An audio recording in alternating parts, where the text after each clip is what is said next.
បងប្អូនមើលជនបទនៅជប៉ុនតិចមើលកាត់បន្ថយភាព stress នៅបន្លាយទឹកគេជប៉ុនគឺបន្លាយទឹកអេមែនទេអានេះគឺសម្រាប់គេដុតសម្រាមចោលហើយយើងសង្កេតមើលស្រែមួយចំនួនគឺគេយកមកធ្វើចំការដោយសារតែតាមពិតអង្គថ្លៃណាអង្គជប៉ុនប៉ុន្តែដោយសារតែការផលិតស្រូវនៅស្រុកជប៉ុនហ្នឹងគឺលក្ខណៈគេកំណត់បរិមាណក្នុងការផលិតកាលណាបើសិនជាមានការផលិតច្រើនពេកអញ្ចឹងវាមានបញ្ហារឿងទីផ្សារវាលើសទីផ្សារអញ្ចឹងហើយគាត់គេធ្វើការកំណត់ហើយអ្នកខ្លះគាត់ក៏ដាំបន្លែក៏មិនថោកដែរបន្លែថ្លៃដែរប៉ុន្តែបើតាមដឹងអ្នកដែលអត់ធ្វើស្រែហើយយកមកដាំបន្លែនេះគេថាខាងរដ្ឋហ្នឹងគេចេញសំណងឲ្យទៀតអានេះគឺខ្ញុំយកព័ត៌មានបានមកពីអ៊ីនធឺណិតទេហើយខែនេះគឺតបតែផុតរដូវរងាបានមួយអាទិត្យទេយើងបន្តិចទៀតហើយ2ថ្ងៃទៀតគឺយើងនឹងឃើញបន្លែឬក៏ដំណាំផ្ការីកជាពិសេសនៅតំបន់នេះគឺស្អាតមែនទែន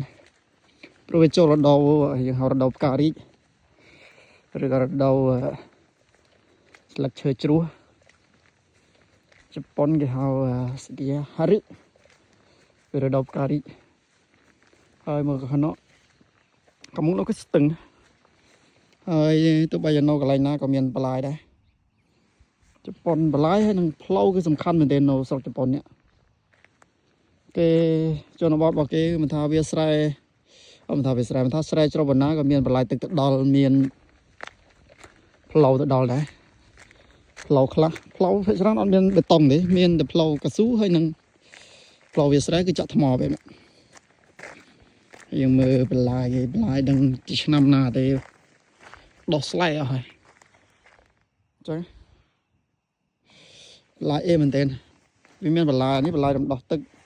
ហើយទូចនេះគឺសម្រាប់រំដោះទឹកដែរមកខាងណាអានេះឲ្យតែឃើញជ្រៅនេះគឺបន្លែរំដោះទឹកមិនមែនជាបន្លែសម្រាប់បញ្ចូលទឹកធ្វើស្រែទេបន្លែបញ្ចូលទឹកធ្វើស្រែវាត្រូវរាងខ្ពស់ជាងនេះបន្តិចទៀតហើយបើខាងនោះវិញប្រហែលជារោងចក្រឧស្សាហកម្មមួយប៉ុន្តែដូចជាអត់មានអ្នកធ្វើការទេប្រហែលជាបោះបង់ចោលហើយនៅលើភ្នំហើយនឹងចង្កេះភ្នំនេះគឺជារមណីយដ្ឋានកន្លែងទេសចរ